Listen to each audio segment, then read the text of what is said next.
শুভেচ্ছা অভিনন্দন।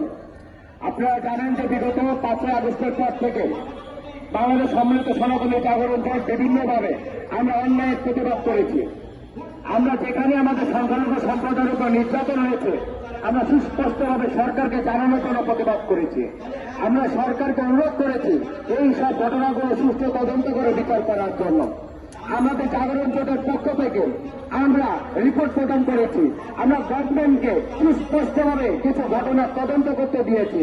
ক্ষতিগ্রস্ত পরিবারের নাম্বার দিয়েছে তাদেরকে ক্ষতিপূরণ দেওয়ার জন্য, কিন্তু গভর্নমেন্ট থেকে কিন্তু আমরা এগুলো কোনো কিছু পাইনি।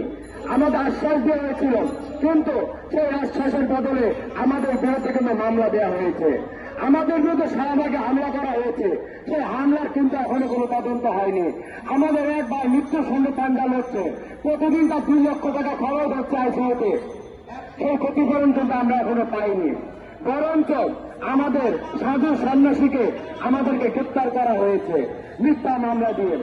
আমরা বলেছি চট্টগ্রামে সে আদালত পাড়ার ঘটনাকে বিচার বিভাগীয় তদন্ত করা হোক। আমরা বিশ্বাস করি চট্টগ্রামের সেই ঘটনায় আমাদের মুসলিম আইনজীবীদের মারা গিয়েছে। যদি বিচার বিভাগীয় তদন্ত হয় আসল তথ্য বেড়ে আসবে কারা তাকে হত্যা করেছে, কিন্তু গভর্নমেন্ট থেকে এখনো বিচার বিভাগীয় তদন্ত করা হয়নি। বরঞ্চ সে আলিফ ভাইয়ের হত্যাকে কেন্দ্র করে চট্টগ্রামে শত শত হিন্দু বাড়িতে হামলা করা হয়েছে, মন্দির হামলা করা হয়েছে। তাহলে হত্যার উদ্দেশ্য কি ছিল আমরা ইতিমধ্যে বুঝে গিয়েছি। শুধুমাত্র হত্যা ঘটিয়ে চিন্ময় প্রভুকে আটকিয়ে রাখার একটি নেককারজনক ষড়যন্ত্র করা হয়েছে। এই হত্যা ঘটিয়ে যাতে সম্মিলিত সনাতনী জাগরণ জোট রাস্তায় নামতে না পারে সেই কারণে হত্যা ঘটনা করা হয়েছে।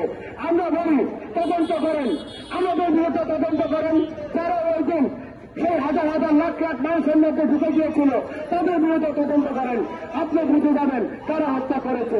আপনার নোটিশ যদি হয় আমাদের কণ্ঠকে বন্ধ করবেন, তাহলে একটা হত্যা নয় আপনি শত শত হত্যা চাই আমাদের বিরুদ্ধে দিতে পারবেন।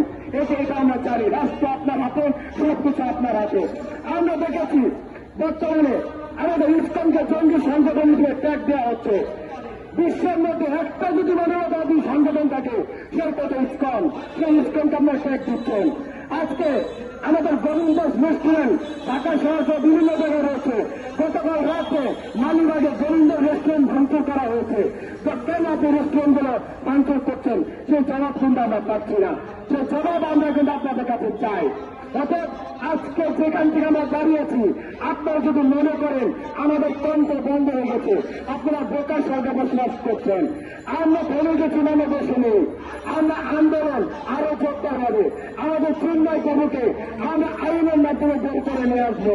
শুধু চিন্ময় প্রভু নয়, যাদের বিরুদ্ধে মিথ্যা মামলা দিচ্ছেন সবাইকে আমরা আইনের মাধ্যমে বের করে নিয়ে আসবো। আপনারা কোথায় কোথায় বলেন রাজনৈতিক হামলা, এটা এতটা হাস্যকর হয়ে গেছে। আমি আপনাদের কাছে প্রশ্ন করতে চাই, 5 তারিখের পরে আমার ইউনিভার্সিটি মন্দির যদি রাজনৈতিক হামলায় ভাঙচুর করা হয়, আপনার ধর্মের কয়েকটি উপাসনালয় রাজনৈতিক কারণে ভাঙচুর হয়েছে, সেই প্রশ্নের উত্তর আপনাকে দিতে হবে। একটি লোক আওয়ামী লীগ কি হিন্দুরা আওয়ামী লীগ করতেন, মুসলিমরা আওয়ামী লীগ করতো না, বৌদ্ধরা আওয়ামী লীগ করতো না, খ্রিস্টানরা আওয়ামী লীগ করতো না?